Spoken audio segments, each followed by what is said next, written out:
Good morning student. अभी हम लोग इकोनॉमिक्स पढ़ने जा रहे हैं। इकोनॉमिक्स में चैप्टर 10 हम लोग शुरू किए थे, समष्टि अर्थशास्त्र का परिचय, जिसमें मैंने आपको कुछ क्वेश्चंस बता दिए थे। आज हम लोग उसी के आगे देखेंगे उपभोग वस्तुएं किसे कहते हैं। उपभोग वस्तुएं किसे कहते हैं, देख लेते हैं। उपभोग वस्तुएं किसे कहते हैं। ठीक है, उपभोग वस्तुएं किसे कहते हैं। उपभोग वस्तुओं को उपभोक्ता वस्तुएं भी कहा जाता है। उपभोग वस्तुएं वे वस्तुएं हैं जिनका मानवीय आवश्यकताओं की संतुष्टि के लिए प्रत्यक्ष रूप से उपयोग किया जाता है। इसका प्रयोग अन्य वस्तुओं की उत्पादन में नहीं किया जा सकता। उदाहरण के लिए किसी व्यक्ति द्वारा अपनी भूख मिटाने के लिए रोटी का उपभोग। तो उपभोग वस्तुएं किसे कहते हैं से तात्पर्य ये है कि ऐसी वस्तुएं जो मानव की संतुष्टि के लिए बहुत ज्यादा जरूरी हो, उन्हें उपभोग की वस्तुएं कहते हैं।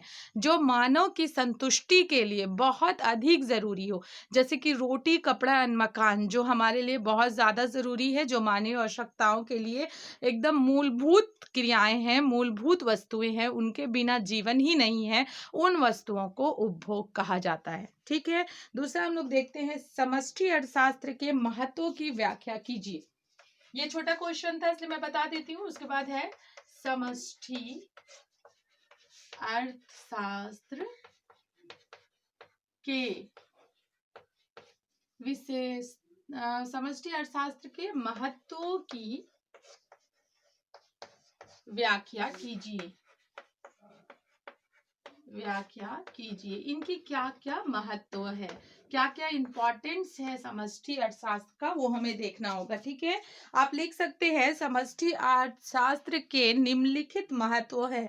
समष्टि अर्थशास्त्र के निम्नलिखित महत्व है, जिसमें से हमें पॉइंट दे के लिखना है।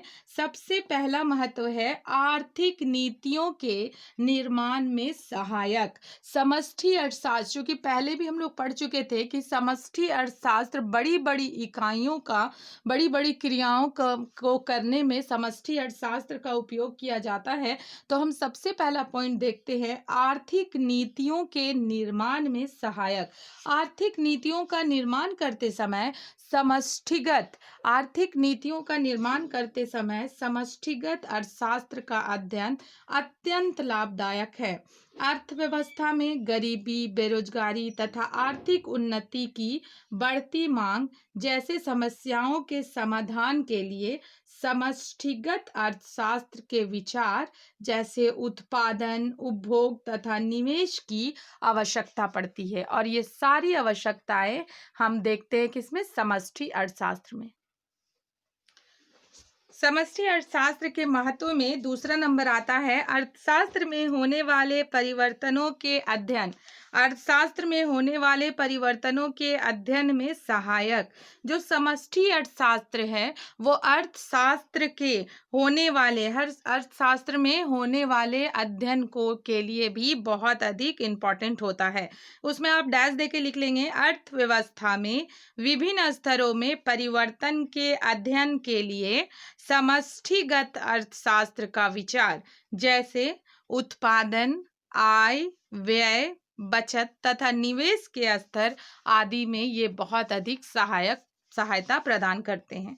चलिए थर्ड नंबर हम लोग देख लेते हैं। समष्टि अर्थशास्त्र के महत्व का तीसरा नंबर है तुलना करने में सहायक। समष्टि अर्थशास्त्र में राष्ट्रीय आय, आर्थिक प्रगति की दर तथा अर्थव्यवस्था की प्रकृति आदि के अध्ययन की सहायता से विभिन्न देशों से तुलना करना संभव हो जाता है। ठीक है, इसका मेन कार्य है तुलना करने में सहायक। समष्टि अर्थशास्त्र में राष्ट्रीय आय, आर्थिक प्रगति की दर तथा अर्थव्यवस्था की प्रकृति आदि के अध्ययन करने में दूसरे देशों से अपने देश के अध्ययन करने में सुविधा हो जाती है कि अभी हमारा देश उन देशों के बराबर में कहाँ तक आया है या तो फिर उनसे कहाँ पे पीछे है, ये सारी चीजें हमें समष्टि अर्थशास्त्र से पता चल जाती है। ठीक है, उसके आगे हम लोग देखते हैं कल्याण का अनुमान।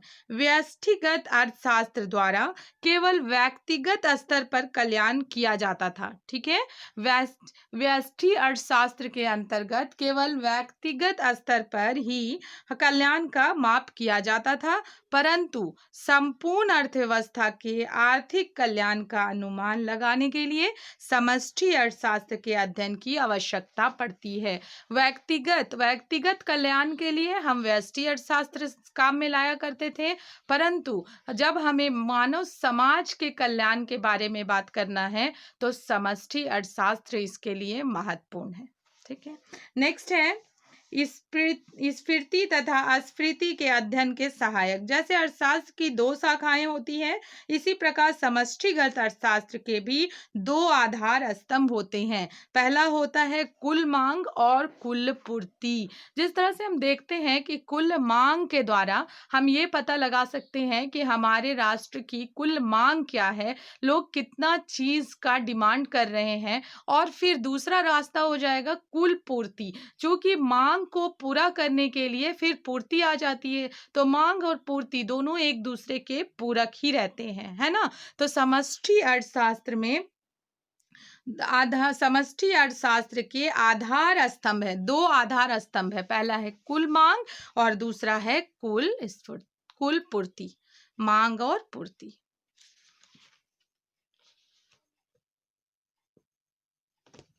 चलिए, उस तरह से अभी हम लोग देख लेते हैं कि उपभोग वस्तुओं के कितने प्रकार होते हैं। ठीक है, जो वस्तुएं हम लोग उपभोग करते हैं वो कितने प्रकार के होते हैं, उपभोग वस्तुएं कितने प्रकार के होते हैं, पे लिखेंगे।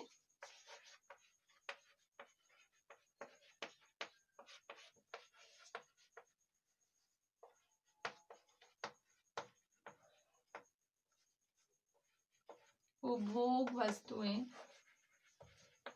कितने प्रकार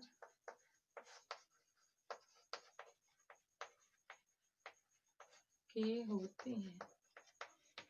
चलिए, हम लोग देखते हैं उपभोग वस्तुएं कितने प्रकार की होती हैं। ठीक है, उपभोग वस्तुएं किसे कहते हैं और उपभोग वस्तुएं कितनी प्रकार की होती है। अभी मैंने आपको बता दिया कि उपभोग वस्तु किसे कहते हैं, जो वस्तुएं हमारी संतुष्टि के लिए सबसे ज्यादा आवश्यक होते हैं उन्हें उपभोग वस्तुएं कहते हैं। अगर हम देखते हैं तो मानव के लिए सबसे ज्यादा जरूरी होती है रोटी, कपड़ा और मकान। ये तीनों उपभोग वस्तुएं कहलाती हैं। क्यों? क्योंकि इन तीनों के बिना मनुष्य का जीवन पूरा नहीं हो सकता। ठीक है, तो अब हम लोग देखते हैं उपभोग वस्तुएं कितने प्रकार के होते हैं। उपभोग वस्तुएं निम्नलिखित 4 प्रकार के होते हैं। सबसे पहला होता है विकास उपभोग वस्तुएं, दूसरा अर्ध विकास उपभोग वस्तुएं, तीसरा गैर विकास अथवा व्यवहार उपभोग वस्तुएं, और चौथा होता है सेवाएं। ठीक है, इन 4 तरह से उपभोग की वस्तुओं को बांट दिया गया है। पहला है विकास उपभोक्ता वस्तुएं, दूसरा है अर्ध विकास उपभोक्ता वस्तुएं, तीसरा गैर विकास अथवा व्यवहार उपभोक्ता वस्तुएं, और चौथा है सेवाएं। तो सबके बारे में हम लोग थोड़ा थोड़ा देख लेते हैं। विकास उपभोक्ता वस्तु किसे कहते हैं? ये वे वस्तुएं हैं जिनका प्रयोग कई वर्षों तक किया जा सकता है और जिनका मूल्य अपेक्षाकृत अधिक होता है। इसका प्रयोग लगातार होते रहता है। उदाहरण के लिए हम लोग देख लेते हैं, जैसे कि radio, television, scooter, mobile, fridge, ये सब जो चीजें होती हैं ये उपभोग की वस्तुएं होती है और विकास उपभोग की वस्तुएं होती है। मतलब इन्हें खरीदने में हमें अधिक मूल्य देना पड़ता है, परंतु ये सालों साल तक चलते रहती हैं। ठीक है, दूसरा हम लोग देख लेते हैं अर्ध विकास वस्तुएं किसे कहते हैं। तो अर्ध विकास उपभोक्ता वस्तुएं ये वे वस्तुएं हैं जिनका प्रयोग लगभग 1 वर्ष या उससे कुछ अधिक समय के लिए किया जा सकता है और जिनका मूल्य प्रायः अधिक होता है। जैसे कपड़ा, मिट्टी के बर्तन, बिजली के उपकरण इत्यादि। ये सब ऐसे प्रयोग है कि इनका जो उपयोग है वो हम कुछ ज़्यादा समय तक कर सकते हैं। ठीक है, नेक्स्ट हो जाएगा गैर विकास अथवा व्यवहार वस्तुएं। ये वे वस्तुएं हैं जो हम रोजमर्रा के जीवन में कार्य कर सकते हैं। ठीक है, जिनका हमें हर दिन कार्य करना है, और ये व्यवहार की वस्तुएं हैं। जैसे कि व्यवहार की वस्तुओं में आपका चावल, दाल, ये सब आ जाता है। ठीक है, जिसके बिना हम रह ही नहीं सकते। ठीक है, जैसे खाद्य पदार्थ के बिना हम रह नहीं सकते, तो वो हो जाता है व्यवहार उपभोग वस्तुएं। अब हम लोग नेक्स्ट देख लेते हैं, 4 नंबर है सेवाएं। सेवाएं किसे कहते हैं? सेवाएं वे गैर भौतिक वस्तुएं हैं जिनसे प्रत्यक्ष रूप से मानवीय आवश्यकताओं की पूर्ति होती है। प्रत्यक्ष रूप से मानवीय आवश्यकताओं की पूर्ति होती है, जैसे डॉक्टर्स, टीचर्स, वकील, डॉक्टर, नौकर, एक्स्ट्रा। ठीक है, ये सब चीजें जो होती है वो भी हमें बहुत जरूरी होती हैं, इनके बिना भी हमारा जीवन नहीं चल सकता। ठीक है, इस तरह से हमने देख लिया कि उपभोग की गई वस्तुएं किसे कहते हैं। चलिए अब हम लोग देख लेते हैं पूंजीगत वस्तु किसे कहते हैं। पूंजीगत वस्तुओं के अंतर्गत आता है, पूंजीगत वस्तुएं वे वस्तुएं हैं जिसके उत्पादन में कई बरस गुजर जाते हैं और जिनका मूल्य अधिक होता है। ये वस्तुएं उत्पादन की स्थिर संपत्ति होती है, उदाहरण के लिए कारखानों का भवन एवं मशीनरी। लेकिन यह याद रहे कि सभी मशीनें पूंजीगत वस्तु नहीं होती। उदाहरण के लिए दर्जी के दुकान में एक सिलाई मशीन पूंजीगत वस्तु है और यह दर्जी की स्थिर संपत्ति है, लेकिन वही सिलाई मशीन यदि किसी परिवार में है तो वह पूंजीगत वस्तु न होकर टिकाऊ उपभोक्ता वस्तु है। ठीक है, तो हम लोग देखते हैं कि पूंजीगत वस्तु किसे कहते हैं। अगर हम सिंपल भाषा में आपको समझा दें तो पूंजीगत वस्तु वो वस्तुएं होती है जिनके द्वारा हम अपना व्यापार चला सकते हैं, जिन्हें बनाने में बहुत टाइम लगता है और जो लंबे समय तक चलते रहते हैं। मान लीजिए कोई कारखाना है, तो कारखाना का भवन जो हम लोग तैयार करते हैं वो चूंकि लंबे समय तक चलते रहता है। ठीक है, उसके बाद कोई मशीनरी है जिसे हम लोग खरीदते हैं अच्छा हेवी अमाउंट देकर, तो वो भी हमारी बिजनेस में बहुत दिनों तक चलते रहता है। उदाहरण के लिए मैं आपको बता दूं कि चूंकि हम मशीनरी की बात करें, तो मान लीजिए एक सिलाई मशीन है हमारे पास, तो अगर वो किसी दर्जी के पास सिलाई मशीन है और वो उससे सिलाई करके अपने लिए पैसा कमा रहा है, तो वो उसके लिए पूंजीगत वस्तु हो गई। ठीक है, क्योंकि उसकी मशीन जो है वो उसके लिए पूंजीगत वस्तु हो गई। लेकिन अगर वहीं पे किसी घर में कोई सिलाई मशीन रखी हुई है तो वो पूंजीगत वस्तु नहीं हुई, क्योंकि वो उसके लिए उपभोग की एक वस्तु है और वो उसमें कभी कभी कार्य करता है, टिकाऊ उपभोक्ता वस्तु हो जाएगी। ठीक है, इस तरह से आप देखिएगा कि उपभोग पूंजीगत वस्तु किसे कहते हैं। ठीक है, फिर इसके आगे हम लोग कल पढ़ेंगे। Thank you.